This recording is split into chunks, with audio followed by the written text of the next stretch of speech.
There's no feeling more intense than starting over. If you deleted your homework the day before it was due, as I have, or if you left your wallet at home and you have to go back after spending an hour in the commute. If you won some money at the casino and then put all your winnings on red but it came up black. If you got your best shirt dry cleaned before a wedding and then immediately dropped food on it. If you won an argument with a friend and then later discovered that they just returned to their original view. Starting over is harder than starting up. If you're not ready for that, like if you've already had a bad day, then what you're about to go through might be too much. Feel free to go away and come back. I'll be here. Alright, thanks for coming with me on this trip. I'll understand if you have to take a break at any point. Just find a safe place to stop and quit the game. And don't worry, I'll save your progress, always, even your mistakes. This game is a homage to a free game that came out in 2002, titled Sexy Hiking. The author of that game was Jazuo, a mysterious Czech designer who was known at the time as the father of B games. And B games are rough assemblages of found objects. Designers slap them together very quickly and freely, and they're often too rough and unfriendly to gain much of a following. They're built more for the joy of building them than as polished products. In a certain way, Sexy Hiking is the perfect embodiment of a B game. It's built almost entirely out of found and recycled parts, and it's one of the most unusual and unfriendly games of its time. In it, your task is simply to drag yourself up a mountain with a hammer. And that act of climbing, in the digital world or in real life, has certain essential properties that give the game its flavor. No amount of forward progress is guaranteed. Some cliffs are too sheer or too slippery. And the player is constantly, unremittingly in danger of falling and losing everything. Anyway, when you start Sexy Hiking, you're standing next to this dead tree that blocks the way to the entire rest of the game. It might take you an hour to get over that tree, and a lot of people never got past it. You prod and you poke at it, exploring the limits of your reach and your strength, trying to find a way up and over. And there's a sense of truth in that lack of compromise. Most obstacles in video game worlds are fake. You can be completely confident in your ability to get through them once you have the correct method or the correct equipment or just by spending enough time. In that sense, every pixelated obstacle in Sexy Hiking is real. The obstacles in Sexy Hiking are unyielding, and that makes the game uniquely frustrating. But I'm not sure Jazuo intended to make a frustrating game. The frustration is just essential to the act of climbing, and it's authentic to the process of building a game about climbing. A funny thing happened to me as I was building this mountain.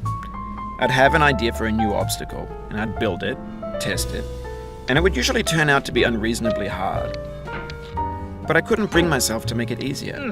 It already felt like my inability to get past a new obstacle was my fault as a player rather than as a builder. Imaginary mountains build themselves from our efforts to climb them, and it's our repeated attempts to reach the summit that turns those mountains into something real. When you're building a video game world, you're building with ideas, and that can be like working with quickset cement. You mold your ideas into a certain shape that can be played with, and in the process of playing with them, they begin to harden and set until they're immutable, like rock. And at that point, you can't change the world. Not without breaking it into pieces and starting fresh with new ideas. For years now, people have been predicting that games would soon be made out of prefabricated objects, bought in a store and assembled into a world. And for the most part, that hasn't happened, because the objects in the stores are trash. I don't mean they look bad or that they're badly made, although a lot of them are. I mean they're trash in the way that food becomes trash as soon as you put it in the sink.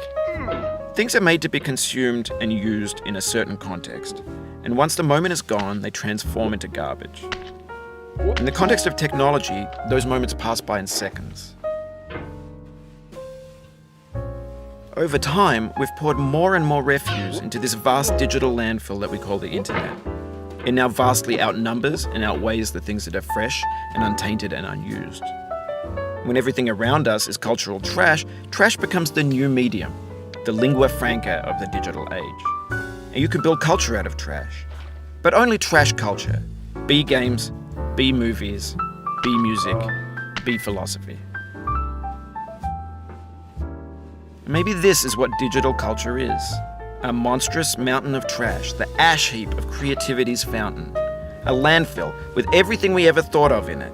Grand, infinite, and unsorted. There's 3D models of breakfast, Gen X's fanfic novels, scan magazines, green screen Shia LaBeouf, banned snuff scenes on LiveLeak. Facebook's got lifelike bots with unbranded adverts and candid shots of Kanye and Taylor Swift mashups, car crash epic failed GIFs, Russian dashcam vids, discussions of McRibs, discarded, forgotten, unrecycled, muddled, rotten, untitled. Everything's fresh for about 6 seconds, until some newer thing beckons, and we hit refresh. And there's years of persevering, disappearing into the pile, out of style, out of sight. In this context, it's tempting to make friendly content that's gentle, that lets you churn through it but not earn it.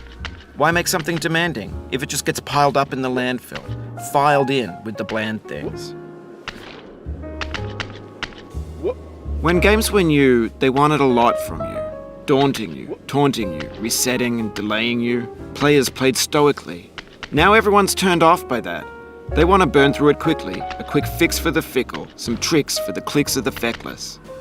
But that's not you, you're an acrobat. You could swallow a baseball bat.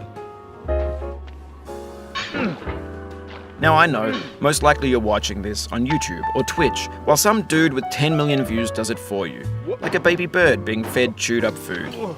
That's culture too. But on the off chance that you're playing this, what I'm saying is, trash is disposable, but maybe it doesn't have to be approachable. What's the feeling like? Are you stressed? I guess you don't hate it if you got this far. Feeling frustrated? It's underrated. An orange is sweet, juicy fruit locked inside a bitter peel. That's not how I feel about a challenge. I only want the bitterness. It's coffee. It's grapefruit. It's licorice.